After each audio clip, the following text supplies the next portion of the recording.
Alors ça va être un après-midi très riche.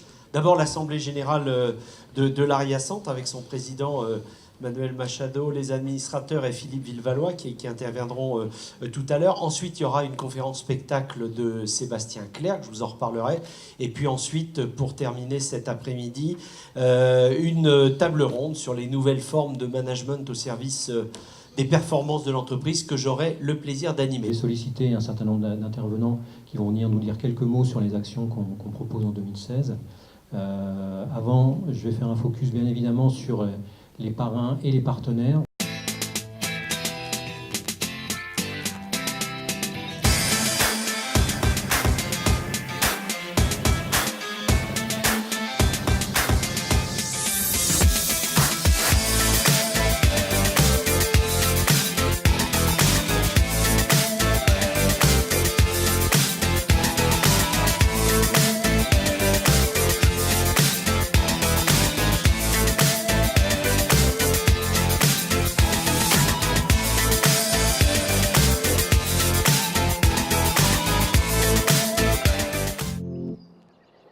Sun in the sky, sun in the sky, you know how I feel.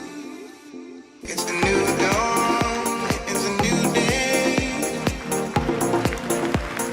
Et depuis quelques années, donc, on voit émerger des expériences de management innovantes autour d'un concept qui s'appelle l'entreprise libérée.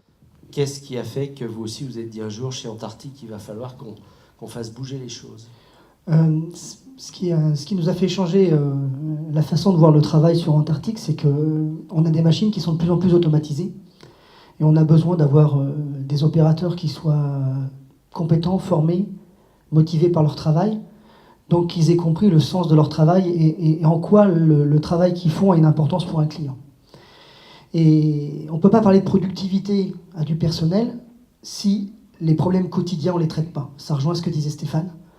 Quelqu'un qui se fait mal à son poste, quelqu'un qui a des problématiques que l'on ne traite pas, c'est pas la peine de vouloir lui demander plus. Donc, la démarche est née, en particulier dans l'usine de Montauban, à une période où l'usine était en difficulté et la question s'est posée de d'où viennent nos difficultés. Et la réponse est essentiellement sortie au travers de la démotivation, le manque d'implication des équipes. Aujourd'hui, on en est où? Quel résultat? Ça marche ou ça marche pas? Est-ce que ce que vous avez essayé de faire, j'ai entendu parler de ces groupes, de cette décentralisation des décisions, ces gens qui parlent entre eux au plus près du terrain, c'est applicable par tout le monde? Par exemple, pour donner deux chiffres, ça peut peut-être parler à certains, 2009, taux de fréquence 45. Moi je suis de la métallurgie est à 21 en taux de fréquence. Donc c'est le nombre d'accidents de travail divisé par le nombre de jours, machin, un petit peu 1 million. Donc 45 en 2009, aujourd'hui on a 2,5. Donc on voit qu'il s'est passé quelque chose, et les maladies professionnelles on a divisé par 6. La productivité main-d'œuvre, on a fait en moyenne sur 7 ans entre 30 et 40% de productivité main-d'œuvre. Et quand on demande aux gens est-ce que c'est mieux, ils nous disent ah oui c'est quand même vachement mieux. Là, produire comme on fait là, c'est quand même beaucoup plus facile à produire. Et pour finir, donc, quand vous regardez donc, aussi les gens dans le management, comment ils fonctionnent, et ceux qui me connaissent, j'ai toujours utilisé l'expression, vous avez deux profils, les experts et les managers.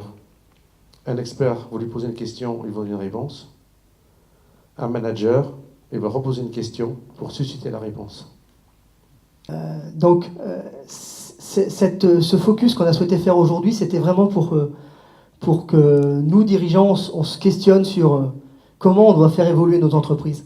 Donc j'espère que cet après-midi a été un éclairage intéressant, intéressant pour prendre du recul, intéressant pour regarder les choses un peu différemment, pour être un peu plus attentif.